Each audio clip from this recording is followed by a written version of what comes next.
Saludos amigos de los ayuntamientos, saludos Enríquez. Saludos. La primera gran novela que yo leí en mi preadolescencia fue de la autoría de Mario Puzo. Se llama El Padrino. De ahí me surgió ese afecto por el cine, el buen cine y la buena literatura que enseña muchísimo. Lo interesante de esa obra es que produjo una película que arrasó con los premios Oscar de la Academia y vino una segunda parte que fue más buena, doctor. Yo creo que ese récord de que sobre una misma y una obra. Tercera. Sí, pero las dos primeras arrasaron los premios. Sí, fueron muy buenas. Muy buenas. Se dice que la segunda fue mejor que la primera, y por los premios y por la participación de las estrellas que hubo ahí, podría ser que eso todavía esté en discusión y que resulte cierto. Lo que nunca me imaginé es que en República Dominicana se iba a escribir una obra cuya segunda parte también fuera mejor que la primera, porque el espectáculo de Odebrecht, ahora con el tema de Catalina la Grande, parecería que el primer show, uno que acaba de tener un acto la semana pasada, uno de los actos de tanto que ha tenido con una sentencia, pues no me imaginé que la segunda parte del espectáculo podría resultar mejor que la primera, porque con el misterio con que se han revelado una serie de datos y que dicen que hay delaciones que no han salido y que hay unos seudónimos que no se han identificado, que no se han homologado, parecería que el show de Odebrecht, ahora con el sainete de la Catalina la Grande, podría ser mejor que la primera parte, doctor. Bueno, por eso yo veo en peligro lo que yo creía que era insuperable con la obra de Mario Puzo y Los Dos Padrinos. Pero ahí hay varios puntos que hay que analizar. Primero está,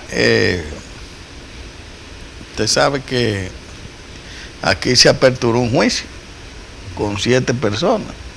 Primero eran 14 los imputados, ¿verdad? Sí. Después se redujo a 7. Ahora está en 6. Siempre se dijo que faltaba gente. Menos el procurador, que dijo cuando presentó su show que ahí estaban todos los que eran y que eran todos los que estaban. Pero ese mismo que no faltaba nadie. Después dijo que eran como 100 gente. Y dijo que no había ninguna referencia a Catalina la Grande en el tema. Él dijo también que habían como 100 después. Bueno, pero él se dijo y se desdijo. Porque ha hablado mucho. Porque bueno. usted sabe lo que le pasa es que mucho habla. Entonces, mire lo que pasa. Por ejemplo, yo vi ahora al final del juicio que mandaron al fondo, y vi uno de los imputados, Díaz Rúa, ¿verdad? El ministro de Obras Públicas, que dijo: aquí falta todo el mundo. Todo el mundo, dijo. Todo el mundo. Todo el mundo falta. Dijo él. Es decir, que ahora, con las revelaciones de este equipo periodístico de Internacional y que está de que el consorcio Alicia Ortega, ¿usted entiende? Sí. Que han hecho un trabajo bastante profundo investigando. O sea, son la gente de los papeles de Panamá. Sí, vemos que hay más implicados, porque ahí salen una serie de nombres con unos seudónimos que ahora hay que identificarlos, quiénes son. Bueno, perfecto. ¿Qué pasa? El procurador fue a Brasil, ha pedido 3 veces la lista en Brasil. ¿Quién que lo llama a usted? ¿León Afeitado? No, yo no sé, no se sabe si a él le dieron la lista completa o se la dieron incompleta, la información, ¿verdad? Porque mire qué hay ahí. Recuérdese que la Procuraduría hizo un acuerdo con la empresa. En el acuerdo con la empresa dijeron que iban a pagar el duplo como multa, 184 millones, el duplo de los 92 millones. Hasta ahí todo bien cheleado, porque es por parte que lo van a dar. No, ya no van a dar nada, porque la empresa está en quiebra. Ahora no va a dar nada. Entonces, ¿qué pasó? Bueno, que dicen que el procurador firmó eso Y entonces en el acuerdo está que ningún ejecutivo de la empresa va a ser citado aquí por la justicia, ni sometido.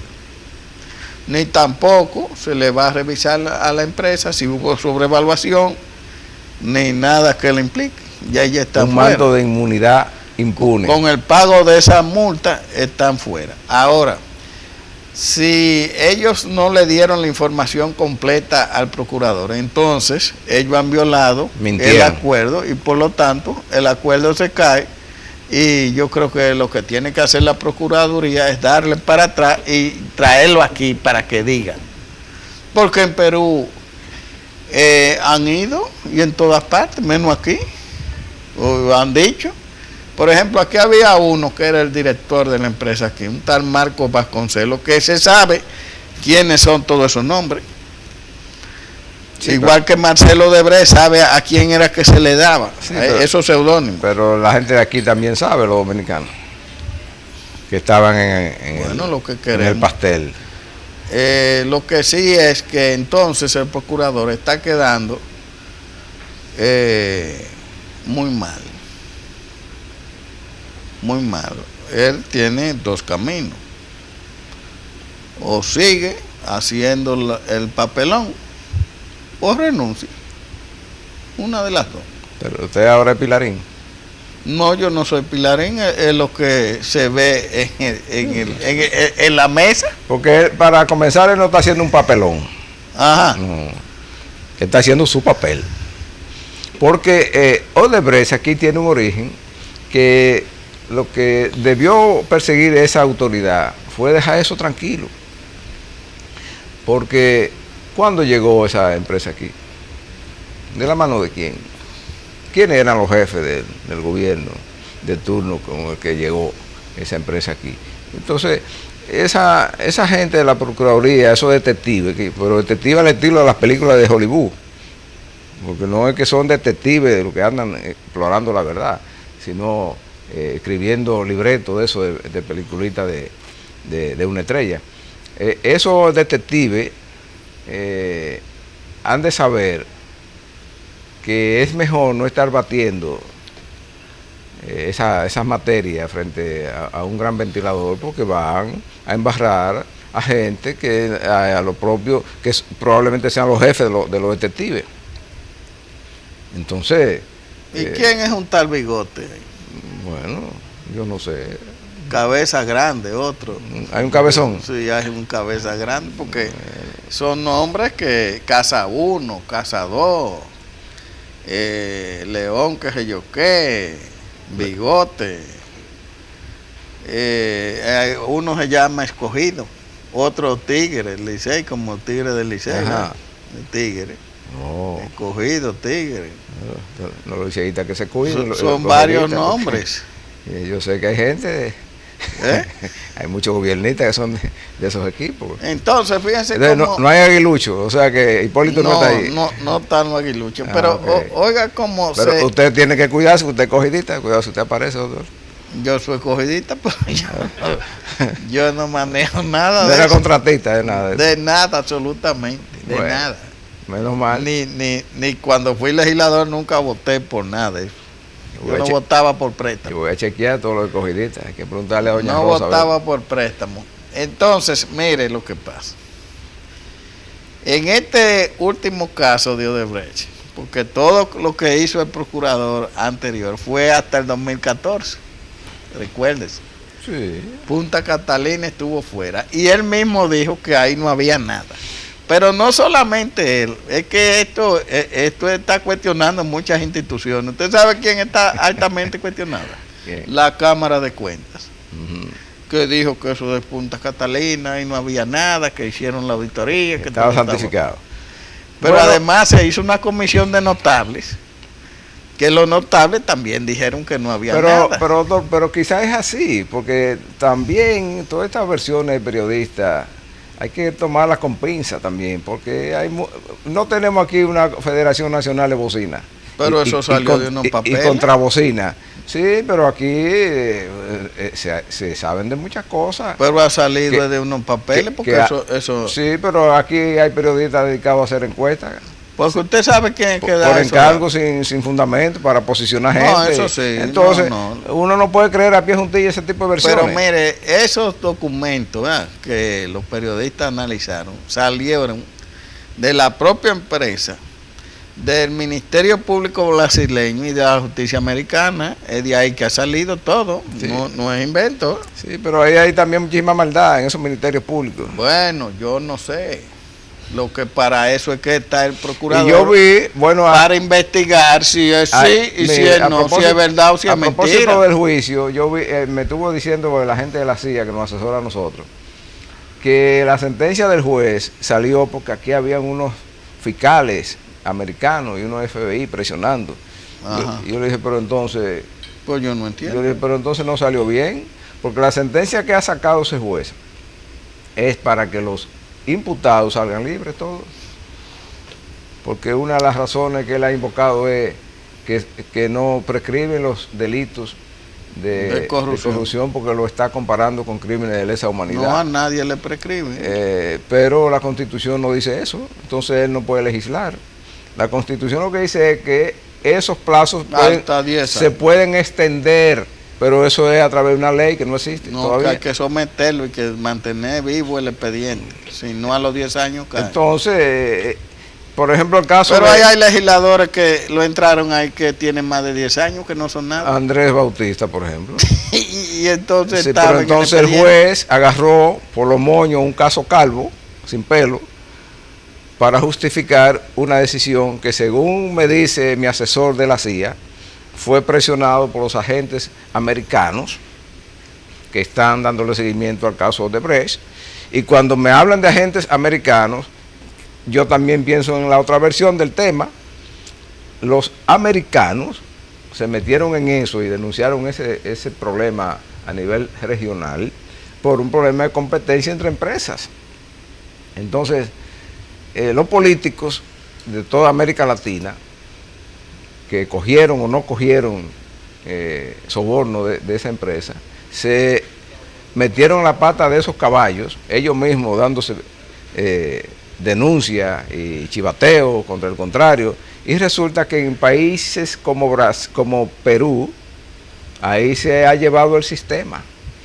Ahí de un lado y del otro, todos han sido embarrados, con razón o sin razón, en algunos casos sin razón y sin prueba. Y el embarre es general porque desde que mencionan a Odebrecht usted es culpable. Entonces uno que hace opinión pública independiente tiene que cuidarse de no dar la impresión de que nosotros creemos que todo el que menciona por Odebrecht es culpable de algo. Eso tiene que demostrarse porque hay mucha maldad también. Bueno, pero ahí es que entra dos cosas. O una sola cosa. El sistema de justicia de la República Dominicana, el llamado a investigar y a poner las cosas en su lugar. Sí, pero que si usted es culpable, es culpable, si es inocente, inocente. Ahora, ¿qué se pasa aquí? Que aquí lamentablemente la justicia responde a grupos que entonces hacen que el que sea culpable lo ponen inocente y el inocente culpable. Entonces así, por eso es que tenemos este sistema dañado. Por eso estoy cuestionando la sentencia del honorable juez. Está dañado. Que escribe libros y después hace sentencias que contradicen los libros que él escribe. Y ahora ha hecho de la sentencia ha hecho una legislación que no existe, se convirtió en legislador para decir que los crímenes de corrupción son crímenes de lesa humanidad y que no prescriben. Cuando el propio código que él maneja dice que esos plazos pueden alargarse, hay una serie de movimientos ahí que se pueden hacer, pero lo tiene que hacer un legislador. Entonces, ¿qué se persigue con ese tipo de sentencia? Que venga un juez de verdad y diga ahí eso está todo viciado y todos se van para su casa. Espérese, no, recuérdese que en la primera etapa que estaba la magistrada Miriam Germán, dijo que el expediente no servía, que lo reforzaran porque estaba flojo. Y la votaron por eso de la Suprema. Y entonces le hicieron... La sacaron por eso de la Suprema. Le hicieron todo una trama, eso sí fue una trama. Sí. Pusieron el procurador, fue al Consejo de la Magistratura, tiró por ahí, esto, qué sé yo qué, al final, como era de una pandilla, de un solo grupo, se llevaron una juez que hasta prueba en contrario era honorable. o es honorable. Una dama honorable. ¿Verdad? Sí, sí. Entonces así no, porque es que mire, desde el gobierno se ha estado manejando con cierta maldad el expediente. El expediente. Pero a eso que me refiero. Y que ahora le está explotando el expediente a ellos. Sí, la otra maldad. Sí, no le está explotando a ellos, porque ¿quién manejó los fondos? ¿Quién dio el contrato? No, yo comencé diciendo quién la trajo aquí, ¿Quién trajo la compañía empresa? esa. Sí, ¿quién la trajo? ¿Quién fue que fue allá y vino en un avión del dueño? ¿Fue usted? Yo no fui. ¿Usted cogidita? Pero yo no fui. Entonces, cuando usted pone en la mesa todos esos elementos, ve que ahora el lío le ha explotado a ellos. Entonces, tú no puedes, en un expediente que se está fabricando, ponerle maldad, porque esa maldad después se revierte. Y eso es lo que está pasando. Cuando sale a flote la realidad, la verdad, ¿quién es el que contrata y el que busca y el que coge y que hace su cosa? La maldad siempre es un boomerang. Eso es boomerang. No se puede ser tan perverso. No se puede vivir de esa perversidad. El asunto es que mi agente de la CIA me dice que la sentencia del honorable juez, sí, nuestro asesor en el tema de CIA y de seguridad nacional e internacional, nuestro asesor, que es un agente de nosotros, me dice que ese juez dictó esa sentencia bajo la influencia del poderío del imperio. Ahora me recuerdo. Porque todavía hay gente que habla aquí del imperio. Mire, a mí me decían antes que yo le tumbé eso a unos compañeros. ¿Pero eran de la CIA ellos? No, pero me decían, no, porque son los americanos. Y yo le dije, ajá. En unas elecciones, digo, yo nunca he visto un americano que venga aquí a votar, y que venga, vote aquí. Que un gringo, un rubio. Yo no he visto eso. Es igual que una famosa encuesta que había antes. De la embajada. Yo le pregunté al líder, Peña Gómez, digo, Peña, pero dime cómo es la cosa de la encuesta. Y yo nunca he visto eso. Yo nunca la he visto. Entonces la encuesta esa. Jacinto Peinado alguna vez no habló de la encuesta de la embajada. Sí, que esa encuesta. ¿Verdad que no? No, nunca. Pero lo entrevistamos varias veces. Pero ¿cuál encuesta? O sea, ya esa la tumbaron. Porque eso era antes que usaban eso. Siempre hay un ardid para engañar y para embaucar a la opinión pública y a la gente. Es un complejo de Guacanacarí que tenemos al nosotros aquí. de que no, que es esto. Ese complejo. Yo no creo nada de eso. Del poder extranjero que tenemos. Yo no creo nada de eso. El juez actuó por presiones internas de aquí, no de fuera. Él fue perdonado en la purga que se hizo en la Suprema para que pronunciara esa sentencia. No, porque no le tocaba en el tiempo. No había cumplido. Ahora, oiga lo que pasa. Cuando los norteamericanos quieren algo y alguien tiene una cuenta pendiente, ellos piden una extradición. Sí. Eso no. Viene el jefe del Comando Sur. No. Se reúne con el presidente. Piden extradición. Y le dice, queremos esto. Sí, no, piden una extradición. Por ejemplo, con los narcotraficantes, que ellos saben que el sistema judicial en toda América Latina es débil, ¿verdad?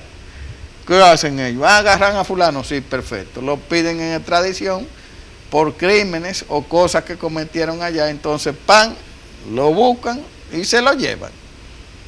Sí. Tan sencillo como eso. ¿Y usted cree que en el caso de Catalina la Grande extraditarán a alguien? No sé.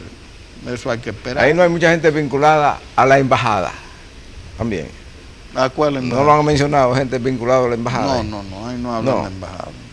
No hay embajada. No, pero ¿qué embajada de qué? No, porque la embajada no me una aquí. Bueno, la embajada. No, pero eso la no. Del imperio. Recuérdese que eso es por Brasil. Eso no tiene que ver por nada por el norte. Pero, Brasil. Pero recuerde, Brasil está en el sur. Sí. Pero el lío comenzó en el norte, porque lo que el norte no podía permitir era que el sur le siguiera controlando las contratas regionales. Además, esa fue la guerrita que comenzó. Y los políticos del continente se metieron en esa dinámica y ahora están todos desacreditados. Mire, en Miami, esa empresa, Odebrecht, hizo el Miami Arena, que es un estadio. Sí.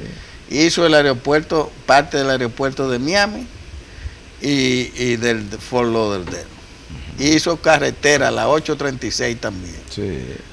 Inclusive ejecutivos de esa empresa vivían como príncipes allá, comprando apartamentos de lujo y viviendo como príncipes. Y no sobornaron americanos. Hicieron varias transacciones y por eso los norteamericanos lo están buscando. Ahora, ¿qué tuvo que pagar la empresa? Más de 3,000 millones de pesos, de dólares, en una multa y está con ciertos problemas. Pero no lo acusaron de sobornar a nadie, a ningún No, gringo. porque allá no, usted sabe que el soborno no corre.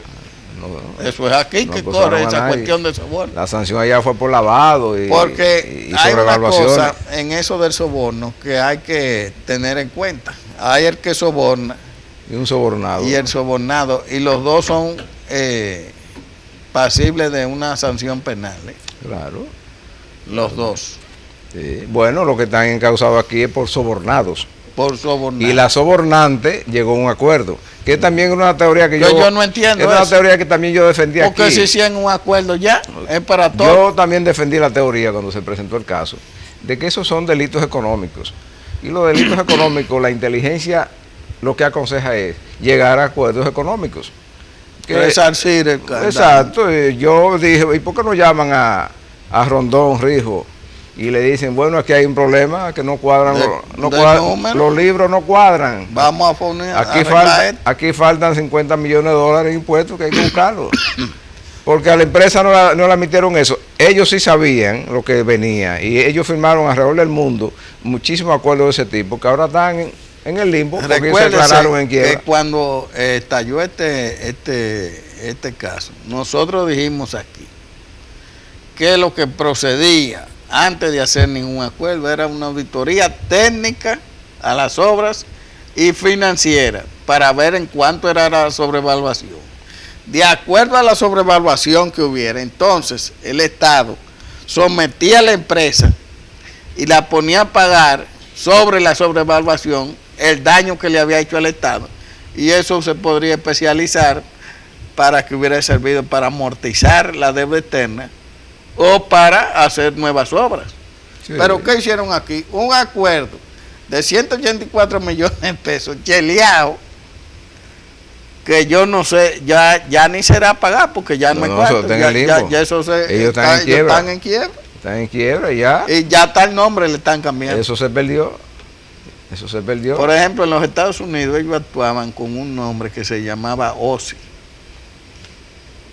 Oiga, porque es que era un entramado. Ese muchacho que dirigía eso, Norberto Odebrecht, porque no es el viejo, no, es el joven. Eso es una estructura de componenda, de soborno, de mafia, de que se una cosa tremenda. Hay inclusive una serie de películas que la están dando que se asemeja mucho a lo que hubo ahí. Pero una cosa, ahora, cuando él cayó preso, él habló todo. Bueno. Y otro se fue huyendo para Suiza. Y allá lo agarraron borrando cuentas y haciendo cambios. Sí. Y ahí lo agarraron. Sí. Ese habló de todo. Pero aquí, mientras tanto, hay un juez que legisla. Porque hay un tal Mascarella, otro un tal Da Silva, que eso eran los que dirigían. Aquí. Inclusive dijeron que esos seudónimos y nombres raros que ponían era para que los empleados de la misma empresa no supieran a quién era que le estaban dando. Bueno, pero los ejecutivos saben. Claro que entonces saben. Lo que tiene que hacer aquí la justicia, el que yo sé que sabe, es llamar a los ejecutivos, pero ¿quiénes son? Digan. No, pero fácil. Aquí no hay que llamar a ningún ejecutivo. Aquí el Pinto sabe de eso. Él conoce a todo el mundo. Sí, él sabe. Y conoce todos los seudónimos. Y el otro que sabe es el que ellos tenían aquí, que visitaba a todos los políticos y todo el mundo le rendía pleitesía, que se llama Marco Vasconcelos Cruz, que era el que estaba aquí como jefe de Odebrecht. Ese sabe. Y Marcelo, claro que sabe. Y Joao, ellos saben. Nadie llamaba a Joao. Joao sabe, porque en una oficina que tenía Joao en la calle. Pero que Joao se llaman todos los brasileños. Pero yo creo que si Joao no sabía. Sí, yo no sé cuál es Joao estaba suyo. en la calle Helios ahí. Y ahí sí hay muchas reuniones. ¿En Él sabe Bellavista bien. ¿En Bellavista? Sí, él sabe. Ah, él sabe. ¿Usted cree que él sabe quién es Bigote? Ese sabe quién es Bigote. Ese Bigote me da mala impresión. Ajá. Bigote. Pero el león afeitado. No sé. Y el cabezón, no sé. No sabe. No. Cabezón. El único que salió al agua fue Andy Dawager, porque la empresa de él estaba en la offshore, él encabezándola, y entonces por ahí buscaban el rastro fácil. Un apartamento de 2 millones, un contrato con la empresa y un contrato después para la licitación de la... Bueno, pero probablemente Andy eso lo puede explicar. Porque usted es una empresa fue consultora contratado. Y es un intelectual de lo que hace, eso no me cabe duda a mí. Yo que quiero saber quién es el escogidista y el liceísta y Bigote y Cabezón. Yo conocí un Cabezón, pero ese se murió. Quizás no era él. Vamos a una pausa pequeño.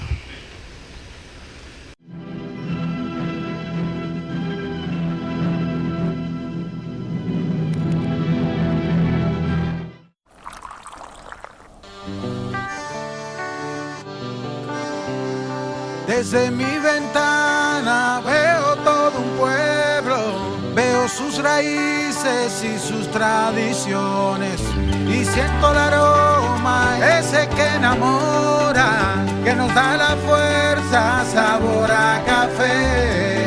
Y en toda la tierra reina la esperanza, también los recuerdos que nos hacen crecer. Estés donde estés, nos une el aroma que sabe a café. Café Santo Domingo, sabor que empieza en el aroma. Estés donde estés, nos une el aroma. Café Santo Domingo, sabor que empieza en el aroma. Tu café de siempre.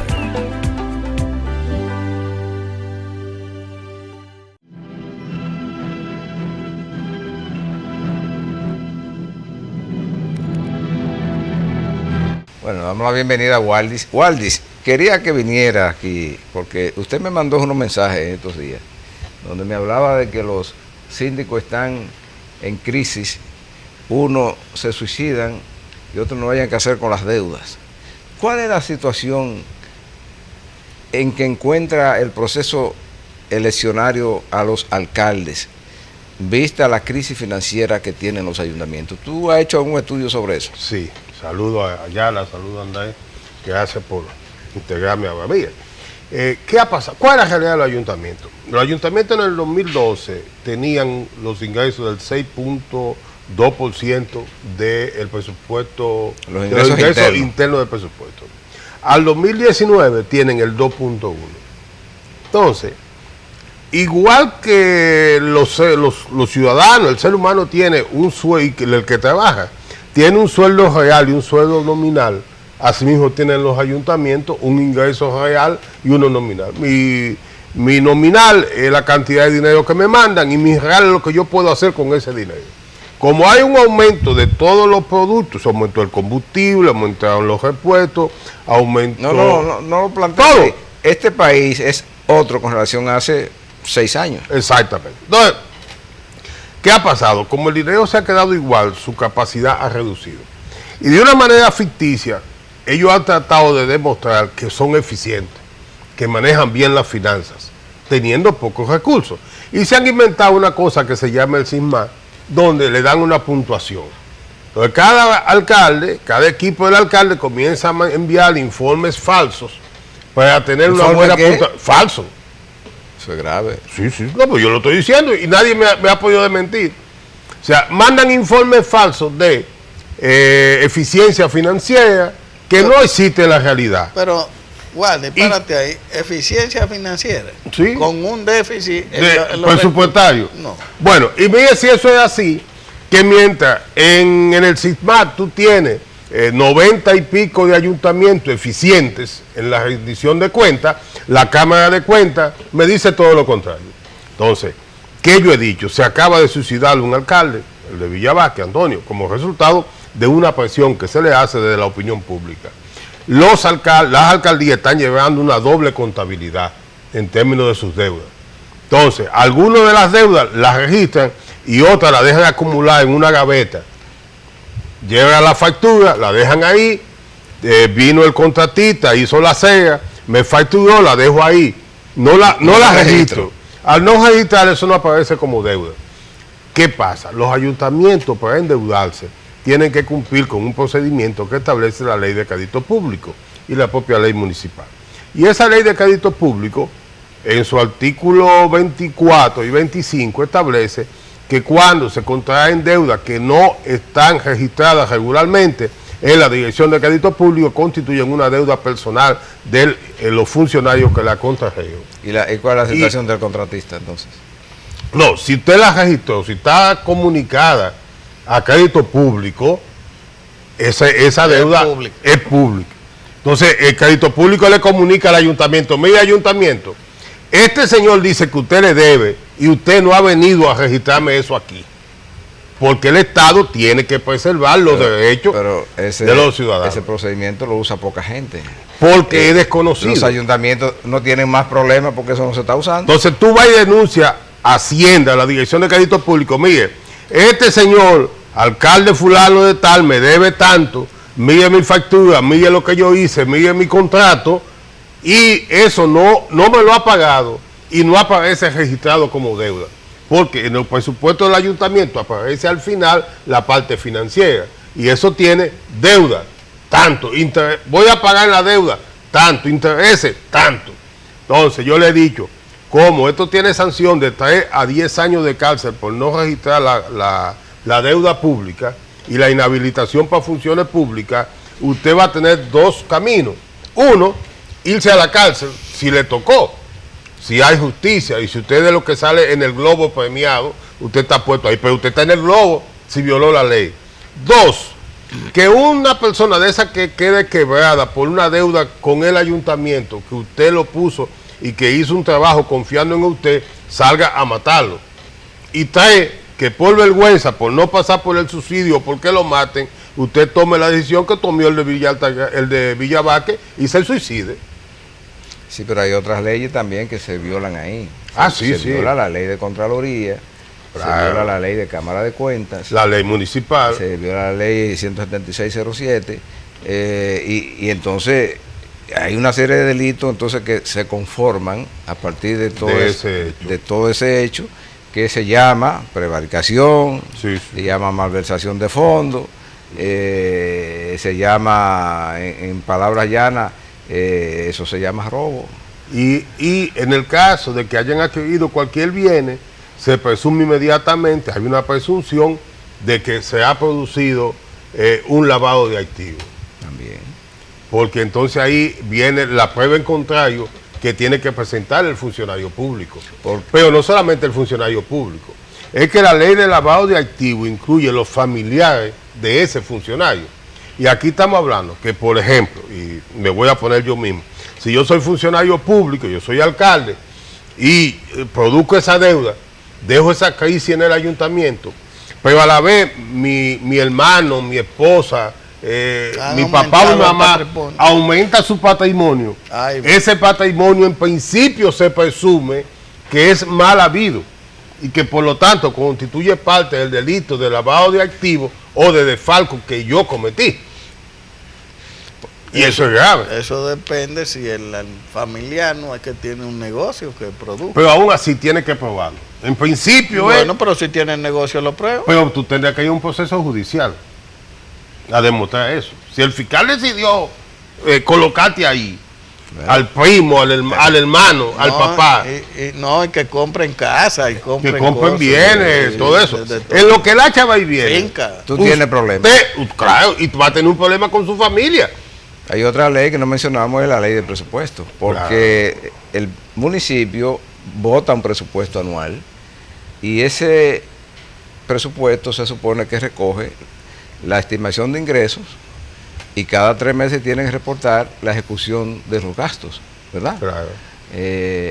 Bueno, y si todos esos papeles resultan que son falseados, como tú dices, que van al CISMAD falseados, y que dicen que le pagan a un contratista en el reporte de ejecución, pero al final ese pago no se realizó. O tiene una deuda y en el reporte de ejecución no señala esa deuda. El CISMAD le va a dar una puntuación porque eso es el eficiente. Porque no debe. Porque no debe. Pero resulta que el hombre está debiendo. Sí. Entonces, ¿qué yo he dicho? Mire. Vale, pero ahí hay un problema porque, mira, la mayoría de los alcaldes han tomado el caso del CISMAD como su bandera. Su bandera. Sí. No, y eso es lo que muestra. Sí, su bandera. El éxito Claro, de la gestión. Entonces es una falsedad. Es una falsedad. Y entonces, mira, yo digo, y yo he retado a la gente del CISMAD, que yo puedo demostrarle, si nos sentamos, me pueden coger el ayuntamiento que ellos quieran, de lo mejor ranqueado. Y si vamos y nos sentamos en la oficina del Contralor, le demuestro que ahí hay documentos falsos. Y nadie me ha desmentido. Segundo, mira, cuando publiqué eso, que lo publicó Ciudad Oriental y Red de Noticias, que yo he recibido, que muchos alcaldes me dicen, mira, tú estás diciendo la verdad, eso es así. La mayoría, porque yo estoy diciendo lo que ellos están sintiendo, lo que están sufriendo. Lo que están sufriendo, sobre y todo. lo que, sí, porque hay gente que no duerme. Bueno, el caso del alcalde Villa Vázquez fue eso. pero, Walde, Un amigo mío y tuyo. hay una pregunta Después que de se eso cae. me llamó y yo no puedo decir quién es, pero lo que me dijo, Pero yo que es amigo suyo y mío. es amigo de nosotros dos. Y después que yo publiqué eso, ese amigo lo único que me dijo, oye, usted tiene toda la razón. No lo busque ahí, déjalo ahí. Pero Walde, amigo mío. hay una pregunta que se genera con todo esto. ¿Y Fedomo qué dice? Mira, yo lo voy a decir, el presidente Fedomo me llamó y me dijo que él está preocupado, que es una realidad, que hay cosas que no se pueden agiar, pero que es una preocupación de la mayoría de los alcaldes, porque es que los ayuntamientos dominicanos están en quiebra. En crisis. En quiebra. económico. Quebrado. No dan los Están fondos. quebrados, pero Y mira, y se miente tanto que se comienza mintiendo con la nómina. ¿Y por qué yo digo? Bueno, si usted tiene una deuda con la seguridad social de todos los meses, usted no puede ser eficiente partiendo de eso. Entonces yo lo que digo, ustedes son culpables porque se han callado esta situación. Es como aquel que está en el colmado, el dueño del colmado, le fía y el tipo nunca paga. El dueño del colmado en parte es culpable. claro, no le limita el crédito. No le limitó el crédito. Pero eso hacen los alcaldes con la nómina también. Que no la limitan. No la limitan. Entonces, Aquí nadie respeta eso del porcentaje de la nómina. Es un desastre. eso. no, porque se le carga a la cuenta de servicio muchísima parte de la nómina. Y por otra realidad también. Tú te Que vas a no un pague ayuntamiento depauperado del interior y es la única fuente que hay en el pueblo, es el ayuntamiento. Y ante la escasez y la injusticia de la repartición de los fondos públicos con esos municipios, ¿qué queda? No, porque hacen una función social. Social, porque no hay más nada. Por ejemplo, usted va a distritos municipales aquí, que la única fuente de recursos mensualmente, ¿verdad?, para la gente de ese distrito comer y moverse y hacer todo es el ayuntamiento. Mira, yo le voy a decir. Esa es la verdad. Oiga, yo le voy a decir a ustedes esto. Hay un alcalde de la línea Que noroeste. también el gobierno central es injusto. Claro. Es injusto y es bruto. Y bruto a la Sí, vez. porque la vía de gobernanza más adecuada de un país con tanta carencia es el Claro. municipio. Es más, yo voy a decir el nombre. Mira, Luisito, el alcalde de Montecristi. Los otros días nos sentamos a hablar. Y Luisito me dice, Waldi, yo quiero que tú sepas una cosa. Yo tengo problemas por el mucho consumo de combustible. ¿Y por qué, Luis? Dice, mira, cuando el fiscal tiene que ir en el vehículo a ver un muerto que apareció en un monte para allá en un campo, yo tengo que poner el combustible. Cuando se va la luz, que es muy frecuencia en Montecristi, y el hospital se le está acabando el gasoil, Hay que mandar. yo tengo que mandar Es el una gasoil. labor social. No, pero que lo puede permitir que se le pague el gasoil de la planta. No. Porque esa es la única autoridad que tiene fondo en el pueblo. El gobernador dice, yo no tengo presupuesto. No tiene. Y no es verdad, tiene. no tiene. Y no tiene. Y si los patrulleros de la policía no tienen gasolina, Pues no tienen allá- policía. Es donde el alcalde que va. Y es correcto que lo haga. Y yo digo a Luisito, porque yo... Ahora la ley no lo protege. No. ante esa realidad. Exactamente. Entonces, frente a esa realidad tú tienes dos cosas. O no cumplo con esto y me tío toda la comunidad en contra, porque los ciudadanos no entienden eso. No entienden que la ley... Y que crédito público y que No. presupuesto. ¿Y por qué yo digo esto? Porque cuando va un auditor y dice, Luis, pero ven acá, tú nada más tienes 2 camiones para recoger basura y una camioneta. ¿Y cómo tú te gasoil? ¿Me entiendes? ¿Te lo bebiste? No, el gasoil no se ve. Más, si el auditor que tú mandas No. desde aquí de la Cámara de Cuentas es una persona que nunca ha usado del peaje para allá, a no ser que sea divertirse. O sea, yo hablo de usar el peaje para allá, Pero te voy a tú sentarte a Te voy vivir. a poner otro gasto. La ambulancia No, la ambulancia, eso es normal. para moverse en el hospital. Que Oye, nunca hay un fue. enfermo y toda esa zona, todos los enfermos terminan en Santiago. Todos, sí. Porque el hospital de Mao colapsó. Sí. Entonces tú tienes que buscar el combustible para ir de Montecristi Que hasta mu- Santiago Y de vuelta. y de vuelta. Pero además, No es el fácil. tipo que se va te dice, oye, pero dame algo por la emergencia. Entonces tú tienes que darle 1,000 pesos. ¿Entiendes? Entonces. ¿Y cómo documenta eso, Luisito? Es el. Pero hay un problema. Dígale aquí, que no se suicide, ¿eh? Mire, No. no. Pero hay un problema y es que, por ejemplo, nosotros vemos un gobierno central, un ejecutivo que no le importa eso. Los ayuntamientos hace años que tienen una asignación fija, ¿verdad? 16,000 millones. Y eso no varía al año. Entonces, aquí hemos siempre hablado del presupuesto, el porcentaje que en vez de aumentar va hacia abajo. Pero yo veo que eso también son culpa de los alcaldes. Porque, por ejemplo, el gobierno hace 2 años hizo un programa para vertederos que se llama Dominicana Limpia. Invitó a todos los alcaldes, fue en el salón de los Cariati, ¿verdad? Y anunciaron que iban a dar unos primeros 500 millones, ¿verdad? Y yo vi los alcaldes, aquí lo pasamos, aplaudiendo delirantemente. Pero usted sabe de dónde van a salir los 500 millones. De los mismos fondos De los fondos se lo quitan a ellos para ellos. Oiga lo que le voy a decir. Mi amigo Domingo Contreras. Yo no sé, yo le porque decía a Domingo, hay un problema en la política pública municipal que el gobierno esos no está alcaldes estaban creyendo. felices porque entraron al Mire, palacio. mire, oiga lo que Ellos le no voy a le decir. prestaron atención Oiga. a más Ah, nada. pero es peor. Oiga lo que le voy a decir. Mi amigo Domingo Contreras, lo quiero muchísimo. Ellos debían coger un turno ahí y decirle, Ay. bueno, presidente, nos va a dejar ahogar. Andrés, yo estaba ahí. Porque- Señores, mire, ¿Eh? ¿Qué tú? oigan este dato. Oigan Ah, este si se dato. ponen en... Oigan este dato, mire. Es que hay problemas. Para tú hacer un cierre de un vertedero, para convertirlo en relleno o dejarlo usar, tú tienes que gastar aproximadamente $3 por tonelada que tú muevas ahí. Aquí se inventaron un cierre técnico de Puerto Plata y fue y lo celebraron y esa vaina está igualito. No Lo de hicieron Villa Altagracia se hizo y ahí hay un trabajo excelente para evitar que la gente que pasa por la autopista vea lo que ahí estaba pasando. Y lo que han hecho que han tapado, buen técnico, ¿eh? Pero tú no tienes recursos. Tú vas a Villa y No, encontraste eso que el no tractor no está funcionando porque no hay combustible. Yo fui el fin de Pero semana. 500 millones no da. Pero oiga lo que le voy a 500 se lleva, por ejemplo, el de aquí, para usted hacerle algo aquí, eso nada más es un taí. ¿Quién? 100 millones y pico. Tú tienes ahí 20 millones de toneladas de desechos sólidos. ¿Qué 100 en millones y Duquesa. pico de qué? No, la estimación anda por los $200 millones. De dólares. De dólares, Sí. no de pesos. No, yo dije dólares. 500 de pesos que Dólares. estamos hablando. Dólares. El cierre técnico de Duquesa arranca ahí. Pero mira, yo voy a decir lo siguiente. Yo tuve este fin de semana en Bávaro porque fui a hacer un trabajo. Fui al vertedero de Bávaro, que está en una propiedad privada. El tipo es el dueño.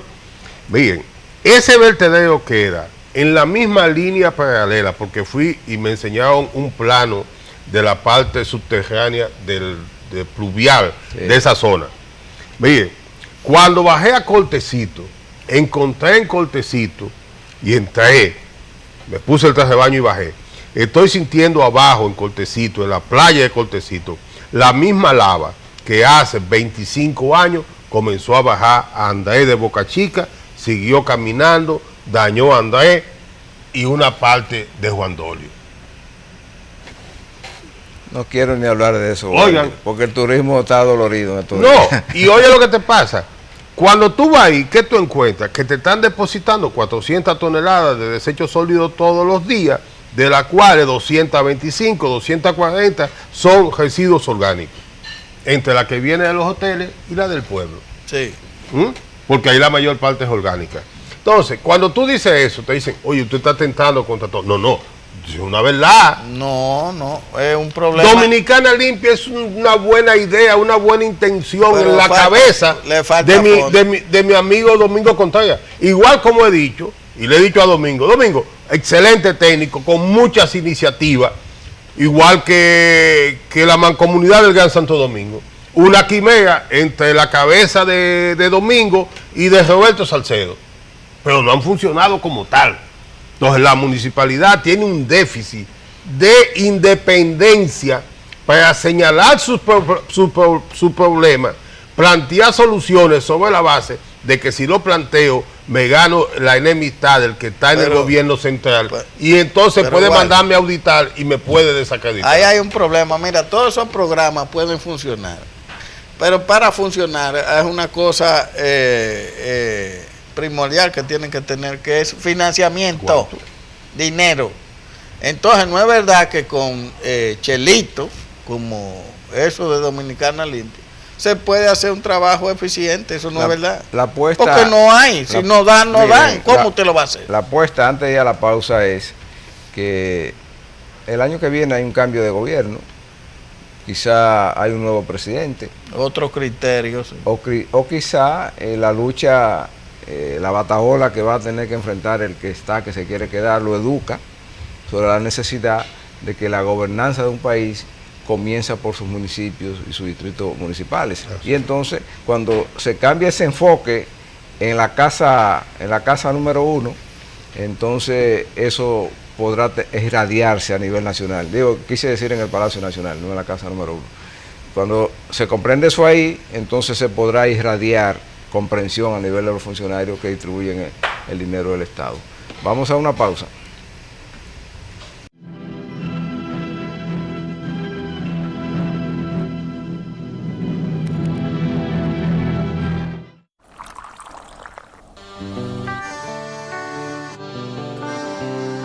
Desde mi ventana veo todo un pueblo, veo sus raíces y sus tradiciones, y siento el aroma ese que enamora, que nos da la fuerza, sabor a café. Que en toda la tierra reina la esperanza, también los recuerdos que nos hacen crecer. Estés donde estés, nos une el aroma que sabe a café. Café Santo Domingo, sabor que empieza en el aroma. Estés donde estés, nos une el aroma. Café Santo Domingo, sabor que empieza en el aroma. Tu café de siempre.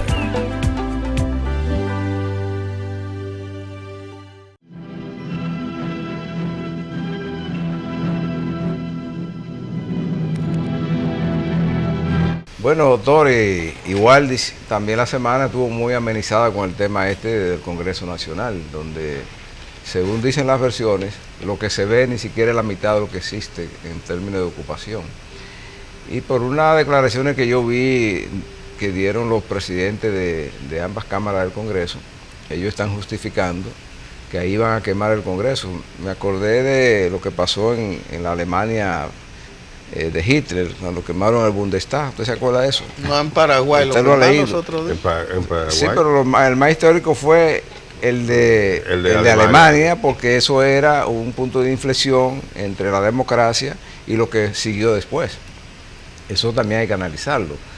Pero hay un agente que le dicen brutosaurio, que se dice que fue el que dio luz verde para que eso sucediera. Eso es delicado, porque en nombre de una reyerta interna de un partido, poner el Congreso Nacional, el primer poder del Estado, a nivel del relajo en que está, eso debería alguien pensar que eso hay que ponerle costo. Yo vi al ministro de Energía y Minas que llamó a la cordura, y un ministro, alguien se queda, lo están acabando, pero alguien queda con cordura ahí. yo creo que los jefes del gobierno, los jefes del partido de gobierno, el comité de dueños, debería sesionar para buscarle solución a eso. Eso es frente al Congreso. Un estado de guerra en un país democrático como el de nosotros, donde ese tipo de cosas no se estilan, eso no se veía nunca. Cuando yo vi lo que hizo Fujimori, porque eso fue en los años 90 y estamos en plena conciencia de eso, cuando desbarató el Congreso, no era ni parecido a eso. Pues ese aparataje. Yo le voy a un dato. Usted sabía que está todo el polígono institucional todo, de la llamada feria del Centro de los Héroes cerrado. Sí. No durante esta semana entera que termina ahora. Hay dificultad para ir a los palacios de justicia, al Tribunal Electoral, al Ayuntamiento. Sí. Pero yo en mi página, cuando vi eso, en mi página de Facebook, yo publiqué un símil. Mire, en 1844, cuando Pedro Santana creía que la Constitución se adaptara a lo que él creía, hay dos puntos que se tocaron. Uno, que fue la reelección, que no estaba en la primera Constitución, y segundo, los plenos poderes a Santana, y de ahí sale el famoso artículo 210. ¿Cómo Pedro Santana consigue eso? Manda, porque él mandó un préstamo para que el Congreso la constituyente se lo aprobara como préstamo. Y la constituyente se lo rechazó, porque era muy oneroso, sin número de... Pues la cuestión es que él contesta y dice, no, a mí hay que darme pleno poder y la posibilidad de reelegirme. Y manda y cerca con la milicia que había en ese momento, el local donde se estaba conociendo... Con los montañeros que él tenía. Cerca, el local donde se está debatiendo la primera Constitución Dominicana. San Cristóbal. En San Cristóbal. Y ahí Tomás Bobadilla dicta un discurso en el cual declara a Juan Pablo Duarte traidor a la patria, y de hecho ya había sido deportado por Santana el día 10 de ese mismo mes. Ahora, ¿qué yo digo con esto? A partir de ese hecho de Santana, todos los presidentes, aunque han manejado el Congreso, lo han hecho con determinados niveles de prudencia. No había llegado nadie a lo que llegó Danilo, porque yo digo, no es verdad que un poder del Estado pasa a la condición de ser cercado sin una autorización del comandante en jefe de las Fuerzas Armadas, que es el presidente Danilo Medina. Entonces Danilo manda... No, pero además él es el jefe de Brutosaurus. Claro. Acercar el Congreso, señores. O sea, de Santana a Danilo tenemos dos hechos solamente en la historia. Es lo que el Poder Ejecutivo usa la fuerza para tratar de forzar al Congreso. Ahora, lo de Camacho para mí es inaudito. ¿Por qué? Los políticos tienen que cuidarse de preservar su pasado.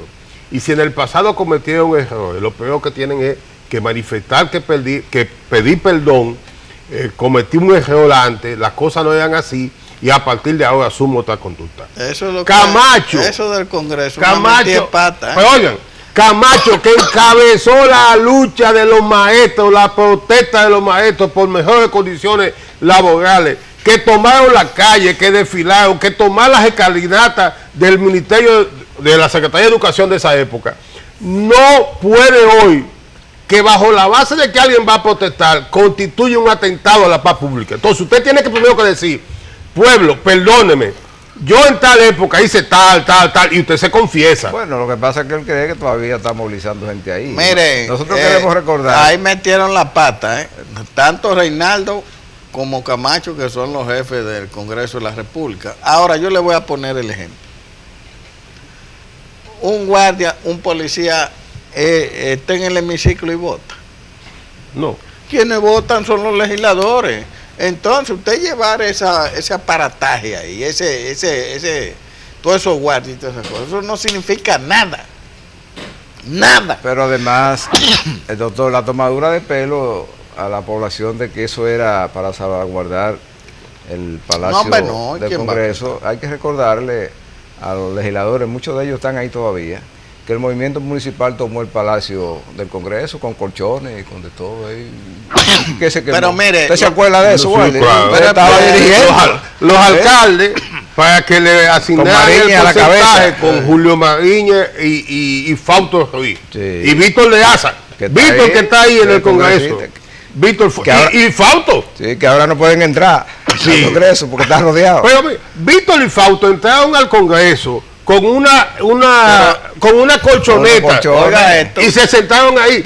siendo uno síndico, alcalde, Los dos síndicos, alcaldes, los Sí. dos. los dos. Entonces, Pero mire, era por una carpa que iban a poner a un joven al frente. Ajá, y en la Procuraduría no puso la mancha verde una carpa más de un mes. Sí, ¿Pasó algo? No ha pasado nada. Entonces no me venga a mí con eso. Se nos acabó el tiempo. Lo Es que un está, argumento lo que está muy flojo. pasando es que están perdiendo la compostura la gente que debe mantener el buen ejemplo y portarse como debe ser. Los ayuntamientos regresan la próxima semana.